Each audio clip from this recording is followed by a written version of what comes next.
Nasa linya po si COMELEC Chairman George Garcia.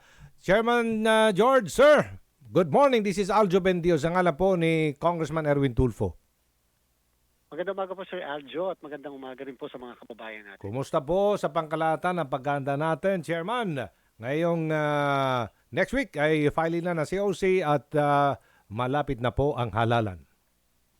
Sir Aljo, siyempre bago muna yung filing ng candidacy mo ng October 1 to 8, ay meron po muna tayong ongoing pa na registration of voters na tatagal hanggang Lunes na lamang, hanggang September 30, kung kaya baka pwede pong yung mga kababayan natin na hindi pa nakakapagparehistro o mga kababayan natin na hindi pa nakakapagpa-reactivate ng kanilang registration. At the same time, may mga babaguhin sa kanilang registration hanggang September 30 na lang po yun. Baka may hihirit pa dyan, Chairman. Pwede bang extend yan ng 2 araw? Wala Ay, na? hindi po. Naku, Wala na. Wala na po tayo extension. Mula po February 2 hanggang September 30 na nga po dito sa Pilipinas. Sa abroad po, 2 taon na po tayo nagpaparehistro. Kung kaya wala na po tayong registration. At siyempre, meron po tayong filing ng candidacy. Opo. Gaano po karami nang nakarehistro, Chairman?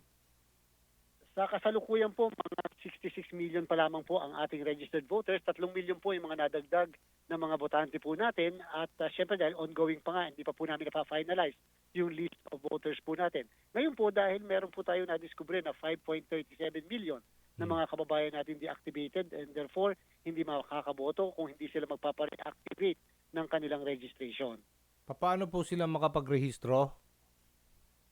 Ayun po magpapa-reactivate, kinakailangan pumunta lang po kayo sa, ngayon po, local COMELEC namin. Okay. Dati po kasi pwede ang online reactivation. Aha. Ngayon, no choice sila kung hindi pumunta sa local COMELEC natin upang mag-accomplish ng form ng reactivation. Doon po sila pupunta sa lugar kung saan sila nakarehistro o kaya naman magpapatransfer.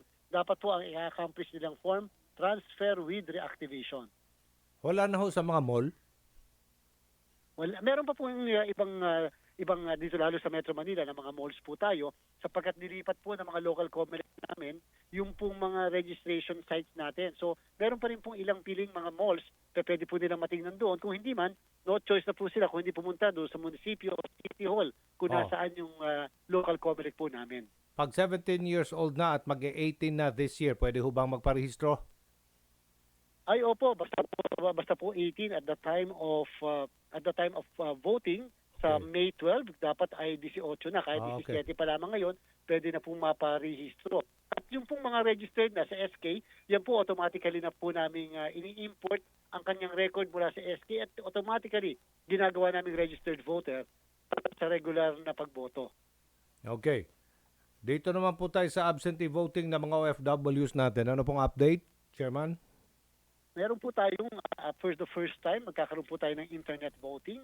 Bagamat sa kasalukuyan, 1.187 million pa lamang po ang mga botante natin sa mga kababayan natin abroad. At siyempre po dahil may internet voting, baka sakaling biglang dumagsa ang bilang na magpaparehistro bago man lang matapos po ang registration period natin. So ibig sabihin, yung pong mga kababayan natin sa 76 posts ay makakaboto na gamit ang cellphone, laptops, iPad.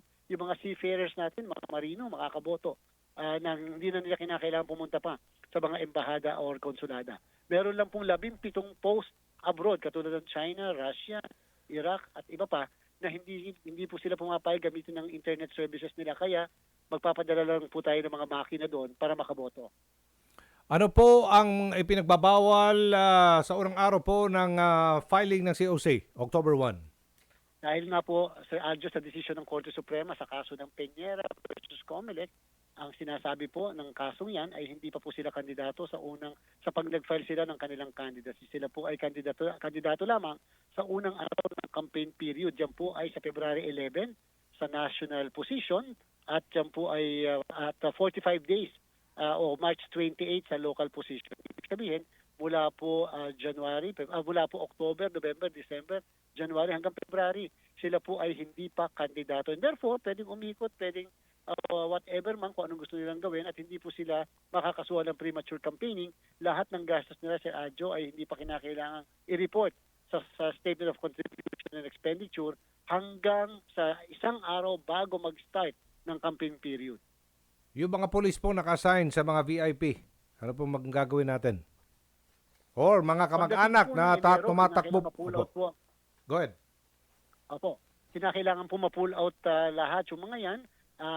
Kinakailangan po na manghingi sila ng exemption sa amin para sa security details. Kasama na rin po yung gun ban exemption. Kinakailangan po sila na mabigyan din ng exemption mula sa amin. And therefore, kinakailangan i-apply po nila yung mga security details nila kasama po yung mga barel ng security details nila. Opo, ano po yung mga inilabas po ninyong guidelines din sa paggamit po ng AI this incoming elections?